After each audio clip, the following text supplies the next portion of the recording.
Welcome back to another episode of TEC Tube. Today we're going to be installing either a Carrier or a Bryant smart thermostat. Not sure which one we're going to do yet. We'll surprise you. We have the power off. We have the old thermostat removed. We're actually, in this case, going to use this mounting plate that comes with it. It's not required, but because we have an extra box to cover in our case in the lab, we want to cover it up. Obviously, if you had blemishes in the wall at a consumer's house, you'd also want to do the same. So this plate that you wire to and the back plate all work together. The thermostat itself is magnetic. So the thermostat is going to magnetically go to these 4 points. And that's how it stays on the wall. So it comes off the wall really easy. In our case, we're going to put it on this back plate first, and then we're going to screw the back plate to the wall.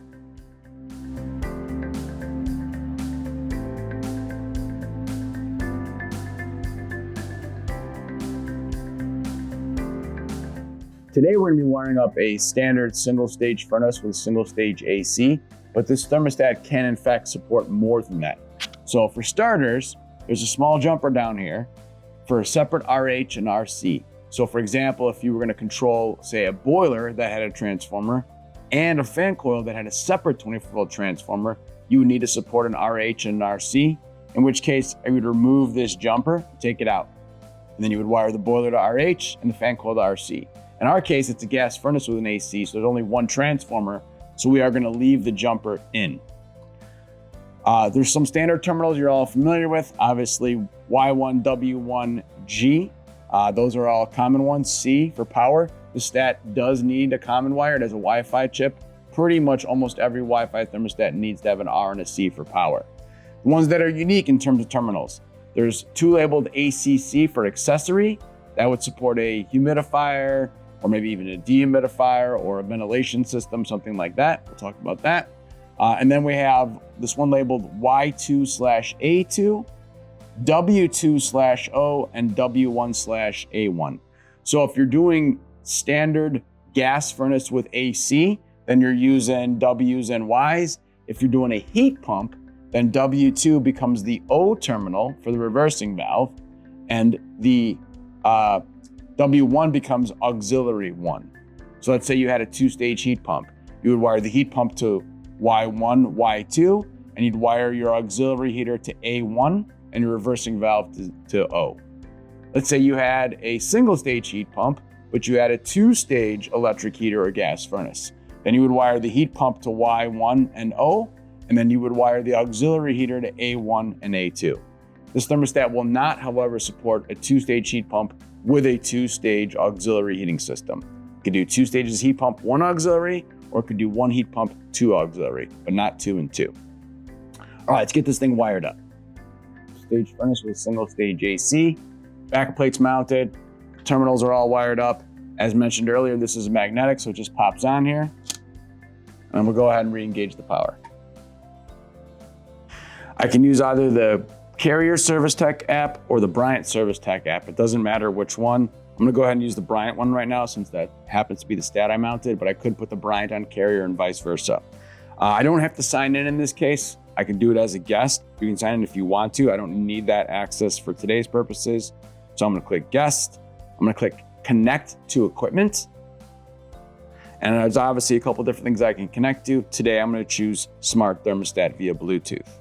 So I click on that. It says, let's begin connecting. It's gonna give me the QR code to scan, right? So in my case, I can either get that off the box, or if I don't have the box anymore, I can flip the stat over.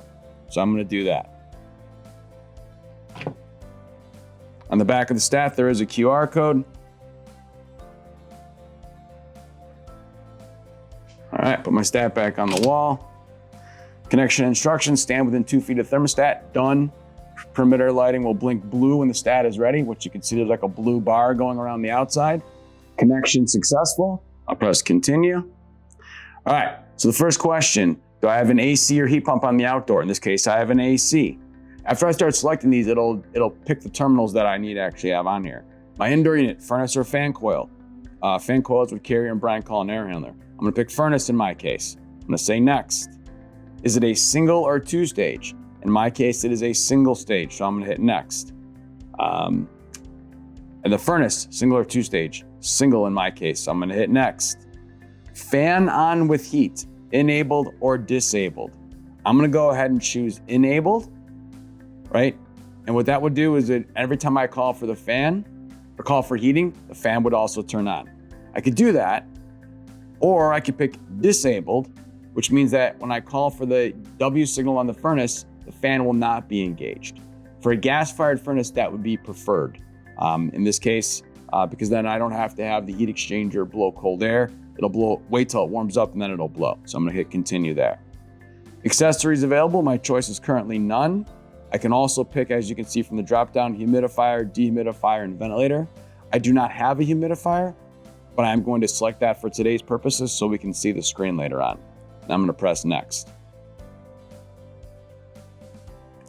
Wiring configuration, it shows me what this thing should be wired like, right? So how do I have it set up? I didn't actually wire the accessory wire for the humidifier, but I have it set up that way, as you know. Everything else is wired the way that I have it.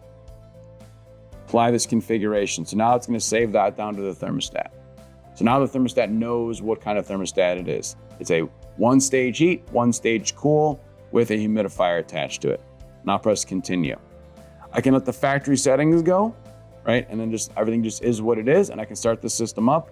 I'm gonna do that for right now, and then I'll come back later on and do the custom settings for you. So factory settings applied, press continue, right? Now my stat's ready to go, and I can test the heating, I can test the cooling, turn my gas valve on this furnace, and I'll go ahead and press heat test, just to see that things run. Hit next. High heat test, start stage 1, because I only have one stage. It turns on. I would actually sit here and wait for it to run. In this case, turn the inducer on. It would go through the whole heating sequence. I'm not gonna do that today for the interest of time, so I'm just gonna click everything's working correctly, and then press I want to test the cooling. Start the test. Condensing unit kicked on. I'm gonna click everything's working correctly, right? Then go on to my next one. Testing is complete, press continue. It's asking me if I'm the servicing dealer, right? I wanna select that dealer or not. You could also let the homeowner pick their dealer later. You probably wanna go ahead and pick yourself. So press next. Would I like to have access to this stuff? Viewing the customer system online, Bluetooth connectivity to my equipment, literature, et cetera, et cetera. I can log in and do all of that stuff. Now I'm gonna reconnect to the equipment and we can see what we can edit and change if we wanted to do something different. So once again, on the app, I'm gonna go connect to equipment. I'm gonna pick smart thermostat via Bluetooth. I gotta scan the code off the back of my stat again because I wanna reconnect.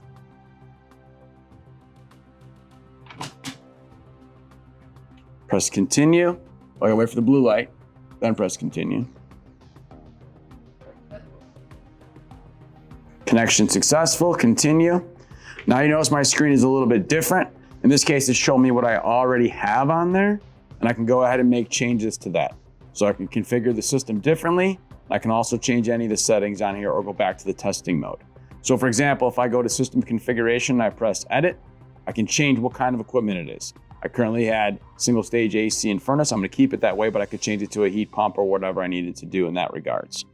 System settings, it shows me what all my settings are, and I can edit those. If you recall earlier, I picked the factory defaults. I could have edited them immediately. I chose not to, just to get things running, so you could see how fast it was to get the stat up and running, but I could have customized those, or I could customize them now.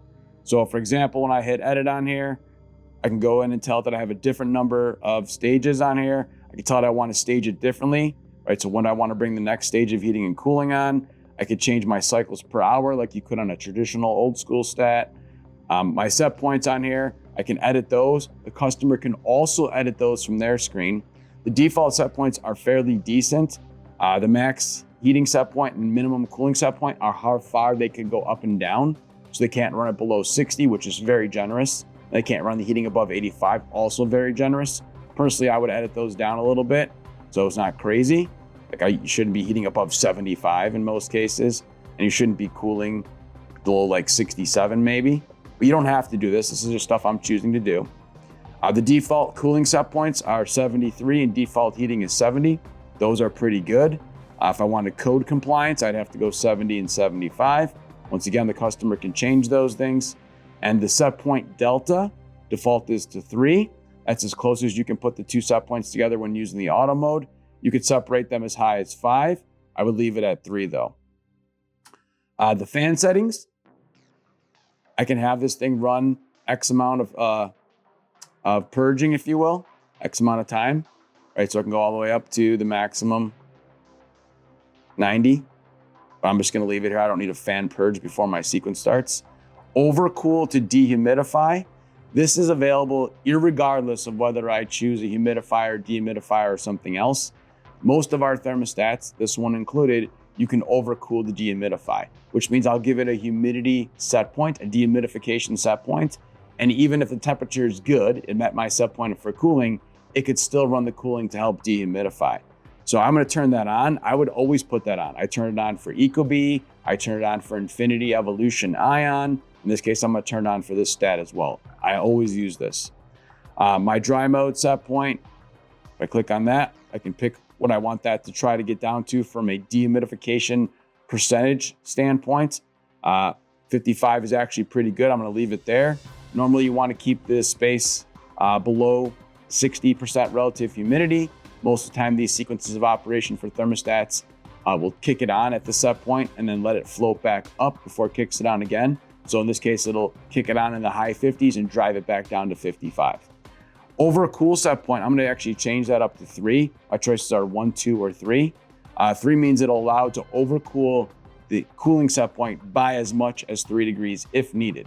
So if my cooling set point was 73, it could let it get down to 70 degrees if the dehumidification was still not satisfied. Accessory, in my case, I told it I had a humidifier, so I get a relative humidity set point for the humidification. The default on here is 55, which is very high. So I'm going to lower that down to maybe say 30 for a starting point. Update setting. Humidifier control option, it's already turned on, which is what I want. I can return to system summary now that I have everything the way I want. It saves it to the thermostat.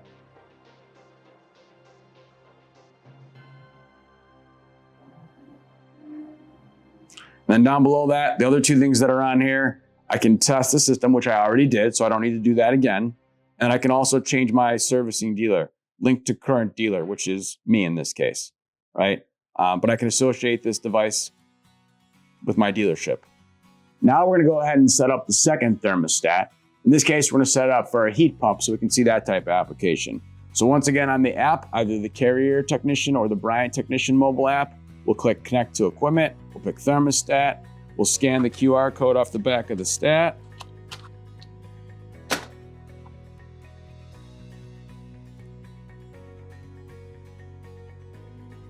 I'll put this guy on the wall. Press continue. All right, connection successful, press continue. All right, in this case, I'm gonna pick it as a heat pump, and I'm gonna go ahead and still set it up with a furnace because dual fit applications are pretty common here where we're located. I'm gonna set it up as a 2-stage just so I can see more stuff. And then obviously in this case, the 2-stage furnace is grayed out because we said earlier, it can only do 2-stage heat pump with single-stage furnace or 1-stage heat pump with 2-stage furnace. Press next, select the changeover type, cooling or heating. So does this mean I'm going to energize the reversing valve when there's a cool call or energize it for a heat call? I want to pick cool in this case. If you guess wrong, which you got a 50-50 shot at this, you can always reverse it later on in the app, which we'll show you. And for an accessory, in this case, I'll leave it off. I don't need an accessory. Actually, I'll put a humidifier on there again. That's also fairly common around here. Yeah. Make sure everything's wired the way I have it. It's not, but it would be in this case. Apply the configuration and it'll save it to the stat. Press continue. All right, in this case, instead of taking the factory defaults and going ahead and just running it, I'm gonna go ahead and do the custom one right off the bat. Press next.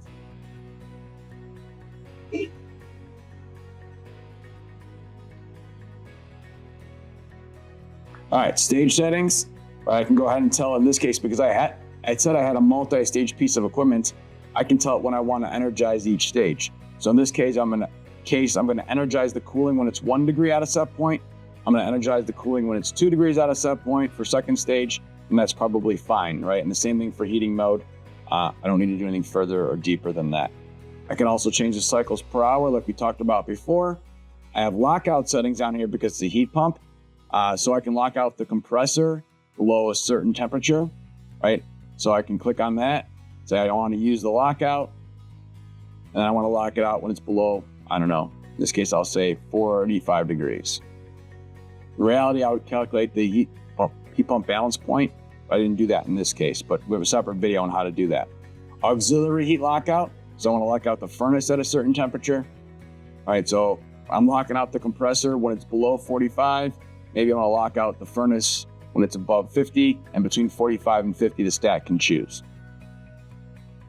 Once again, that'd be based on your economic and thermal balance points. I already mentioned how to set up the set point screen. We already talked about the fan purge screen. We already talked about the overcooled dehumidification screen. And we already talked the humidifier screen, so I'll press continue.